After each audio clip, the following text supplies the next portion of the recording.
तब वो जानकारी आपको नहीं होगी कि आप क्यों लड़ रहे हैं उसके लिए, तब तक आप कोई भी चीज हासिल नहीं कर सकते। आप जब कोई काम करते हैं तो आपको पता होना चाहिए कि हम ये काम क्यों कर रहे हैं, हमारे लिए ये काम करना कितना जरूरी है। और जब तक उस चीज का आपको पता नहीं है तो कोई कितना भी होशियार हो आपको कह देगा आप सुन के चले जाओ। वक्ता का मतलब है आप लोगों को जागरूक करना। यदि आप लोग जागरूक नहीं हुए तो कोई कितना भी नेतृत्व करने वाला होशियार हो वो कभी कामयाब नहीं हो सकता। उसकी कामयाबी हमेशा आप लोगों के हाथ में होती है। अगर मेरी बात को सुनना चाहते हो तो 2 मिनट ध्यान दो, और नहीं सुनना चाहते अपने अपनी बात को सुनो। कहने वाले ने कह दिया आप लोग घर चले जाओ, कोई दिक्कत नहीं। सुनो सुनो सब ध्यान से सुनो। मैं आप लोगों के सामने वो बात रखना चाहता हूँ जो अभी तक आपके सामने नहीं आई। यहाँ भाई शुक्लम पाल जी मजदूर किसान यूनियन पार्टी के राष्ट्रीय अध्यक्ष पिछली 12 तारीख से ओबीसी वर्ग की मांगों को लेकर धरना दे रहे हैं। इनकी इस मांग से प्रभावित होकर अवामी हित पार्टी राष्ट्रीय अध्यक्ष भाई नदीम लाल एडवोकेट जी ने समर्थन दिया। राष्ट्रीय लोक प्रभात पार्टी की तरफ से हमने समर्थन दिया। अब बात केवल आरक्षण की है। आरक्षण क्या है और आरक्षण क्यों लागू किया गया है, इसकी आवश्यकता क्यों है। साथियों, आरक्षण केवल एक नौकरी पाने का जरिया नहीं है। आरक्षण आप लोगों के जो मूल अधिकार हैं, जिन मूल अधिकारों से आपको अभी तक देश आजाद होने के बाद भी भेदभाव के साथ में वंचित रखा गया, उन अधिकारों को आपको दिलाने की लड़ाई का नाम ही आरक्षण है। आरक्षण केवल एक नौकरी पाने का अधिकार नहीं है। आरक्षण आपको कहाँ मिलना चाहिए, आरक्षण आपको मिलना चाहिए। आरक्षण का जो मकसद है, आरक्षण का असली मकसद है सत्ता और व्यवस्था में आप लोगों की भागीदारी। मैं पिछड़े वर्ग की अगर बात करता हूँ तो पिछड़े वर्ग में केवल हिंदू पिछड़ा वर्ग ही नहीं आता, पिछड़े वर्ग में मुस्लिम समाज भी आता है। और मुस्लिम समाज में केवल 2 ही तबके हैं, सवर्ण है और ओबीसी है। इतना पिछड़ा समाज, हिंदू ओबीसी पिछड़ा समाज इतना स्थिति में नहीं है, इतना नुकसान में नहीं जितना मुस्लिम समाज है। आज तक मुस्लिम समाज को कोई आरक्षण नहीं मिला, जबकि मुस्लिम समाज की आबादी हिंदू पिछड़े वर्ग से भी ज्यादा है।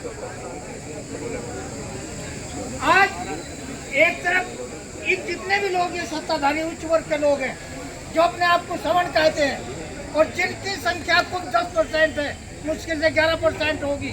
90% लोगों को इन लोगों ने बेवकूफ़ बना रखा है, कभी हिंदू के नाम पे, कभी मुसलमान के नाम पे, कभी पगड़े के नाम पे, कभी पिछड़े के नाम पे।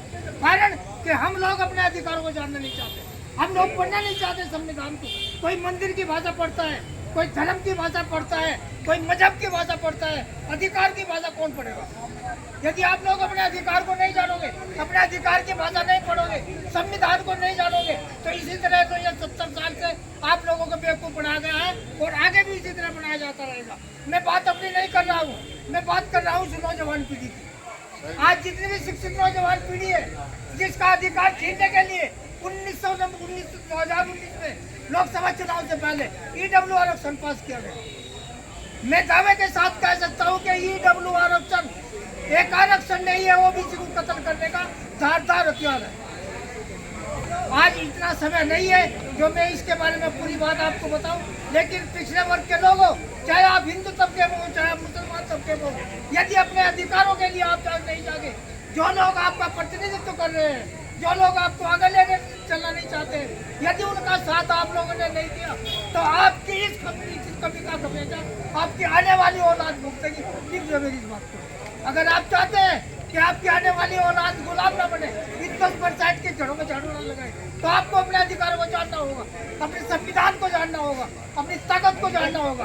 अरे 10% है, आप तो अगर हिंदू मुसलमान की बात करें तो 60% हिंदू है, 20% मुसलमान है, 80% इनकी हैसियत है। लेकिन कौन समझेगा, मुसलमान हिंदू का खून का प्यासा बना दिया और हिंदू मुसलमान का खून का प्यासा।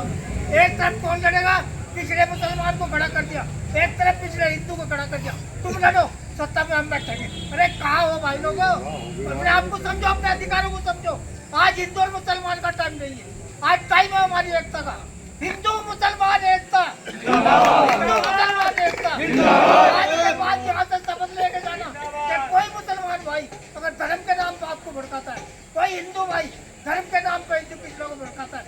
बहिष्कार करो। हम देखते हैं आप लोग का बहिष्कार देंगे।